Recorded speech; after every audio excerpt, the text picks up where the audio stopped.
Me and my girlfriend Stacy were looking for a small house out of the city. After years of living in a cramped apartment, we decided we were ready for an upgrade. And with just getting a new promotion, we knew it was time to start looking for a place with an extra room she could use for an office. We decided to look on Craigslist to see if we could find something that wasn't too expensive.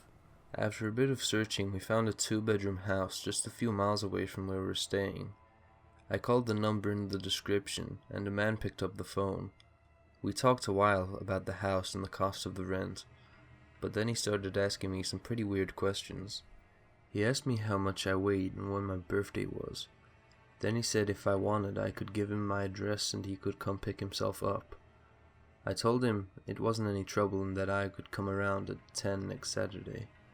Unfortunately, Stacy had gotten a call from the hospital that morning, which meant I had to go check out the house alone. What I originally thought was going to be a 2 to 3 mile drive ended up being a 5-mile drive. At first I thought I had taken the wrong turn somewhere because I couldn't see any houses that looked like the ad, but after a while of driving around some more, I saw the house with a long twisty road leading up to it. The house looked just like the ad, white with a greyish-blue roof and an open garage. I pulled up into the driveway and got out of my car. I walked up to the front door and knocked. No response. I knocked again, a little louder this time. Still nothing. Strange. I waited for a good 10 minutes before an old, black Nissan Maxima pulled up into the driveway. A big, dark-haired man who looked to be in his 50s stepped out of the vehicle. His clothes were stained and torn in places, and he flashed me a practically toothless grin. I was getting a bit creeped out at this point. We shook hands and he ushered me into the house. When I got inside, I was surprised to see that it was entirely empty, unlike the pictures in which it was furnished. He offered to take my purse into the kitchen while he was showing me around, but I told him I'd rather hold on to it. After he showed me the bedrooms and bathrooms, I told him that I better get going because my girlfriend was probably worried about me. As I turned to leave, he grabbed my arm, almost violently, and told me he still needed to show me the basement. Now, I'm a pretty big woman myself, clocking in at about 5'9", but this guy was even bigger. I decided to go with it, knowing that if I needed to shove him to the ground and get the hell out of there, I could in a heartbeat. He opened the door at the end of the hallway, and instantly I got a bad feeling. He stood behind me, blocking the path. A big ugly smile plastered on his face. I took a few steps deeper into the basement, and suddenly got hit with the smell of rotted meat. I knew something was wrong. I needed to get out of there. And right on cue, my phone started ringing. It was Stacy. I asked him if I could go upstairs and take it. Suddenly, the big toothy grin on his face twisted into a frown. After a few seconds of standing in the doorway, he smiled again, but this time, it was a small, gentle smile, and told me it was okay, and for me to take my time. I went back upstairs, walking slowly and calmly as possible. The second he turned around to close the door, I ran out of the house and hopped into my car. I waited for a while to see if he was coming after me, but he didn't. I jammed my key into the ignition and took off. After I got home, I told Stacy about everything that happened and that we should call the police. They told us that they would send a few officers down there, and that if they found anything out of the ordinary, they would ring us up. It was about 10 o'clock at night by the time they called back. Me and Stacy were already in bed, but I decided it was too important to ignore. I truly wished I hadn't. What they told me would haunt me forever. It turns out that the man who was renting out the house didn't even live there. It was owned by a couple who was on vacation. They told me that it looked like he had been living there for a while.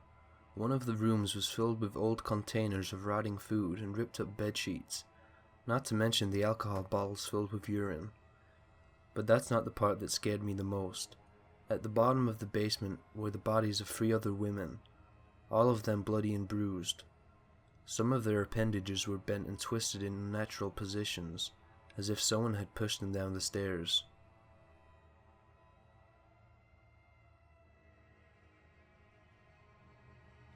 I live in a small village in the very north of Scotland, so large shops and resources are a far distance.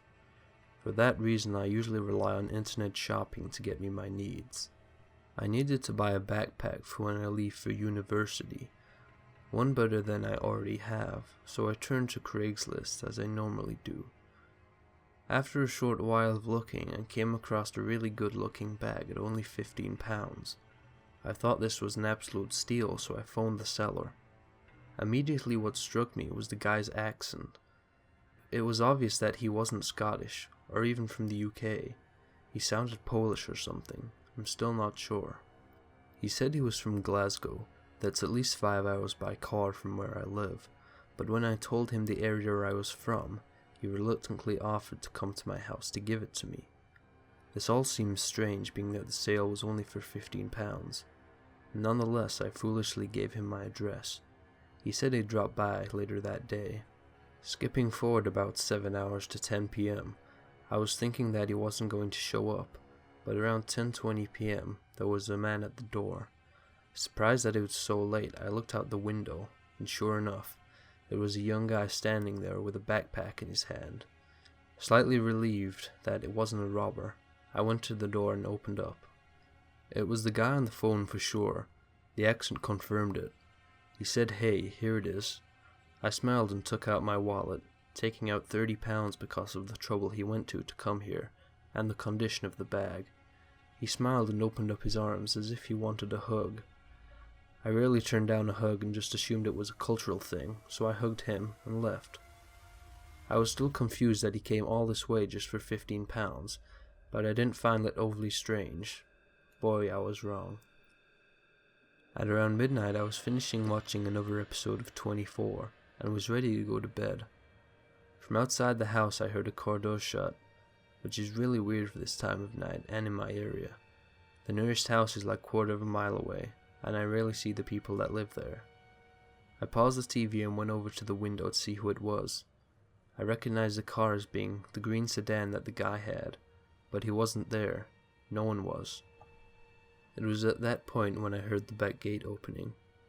I nearly shit myself. I ran quietly to the kitchen where the back door is, staying low to avoid whoever it was from seeing me from the kitchen window. I usually don't lock both doors until I go to bed, so they were both still unlocked. I grabbed the keys from the counter and quickly locked the door. As I did, I got a fright as the security light turned on in the back garden. I looked up to see that it was him again. He had a creepy smile on his face. No teeth showing, just a smile.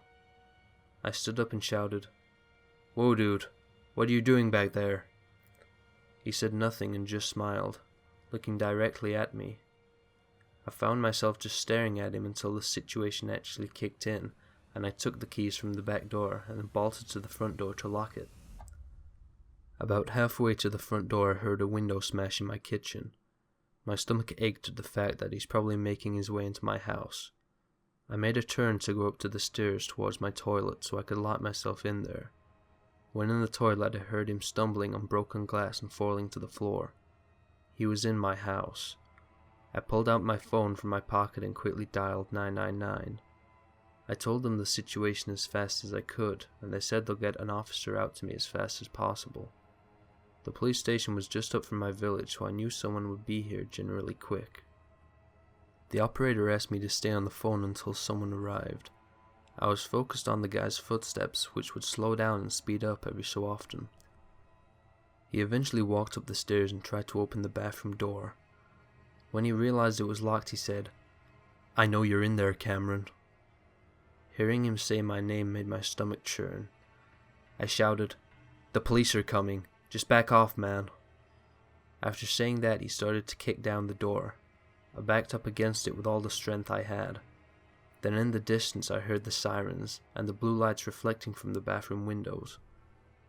He continued to kick the door down, but then I heard the doors outside open and footsteps coming closer. I heard the door open and someone shout, "Police officer, drop the knife." I felt sick knowing that he had a knife. It sounded as if he started running back downstairs, but then I heard the sound of a taser and the guy screaming, then a big thump. After he came through, they officially arrested him for attempted murder and trespassing. I have pressed charges, but the fact that he won't get any more than 7 months in jail, After that, he will be free to come right back. I am now trying to sell my house and get out of here as fast as possible.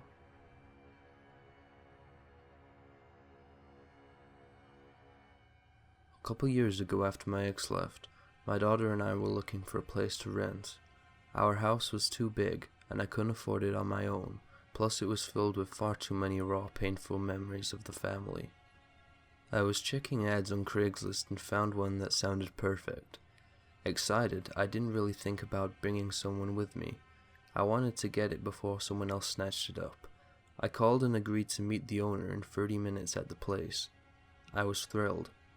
It was a small cottage, perfect for the two of us, with a porch and a small yard, and it came with a gas range, which I always prefer. I got there a few minutes early, because I absolutely hate being late for anything, and waited in my car until the appointed time, just in case he was not already in the house. Then I walked up and knocked on the door. He answered surprisingly quickly, leaving me with the impression that he'd been watching me through the peephole. No biggie, I thought to myself. Probably wanted to see what sort of person I was. He opened the door and invited me in with a toothy grin. He was a little bit older than me, and quite tall. I, at 5'4", had to look up to talk to him. I walked past him into the front room of the house, and turned to ask about the utilities, when I saw him flick the lock on the deadbolt. Instantly the hairs on the back of my neck stood up and my heart began to pound. He began walking towards me, still grinning, and I stuttered on my words. Everything about this suddenly felt so wrong. I walked towards the kitchen as I continued to talk, hoping for a back door. I figured I'd use the excuse of seeing the yard to get out. Just as he was about to close the distance between us, not having said a word since letting me in, my phone rang.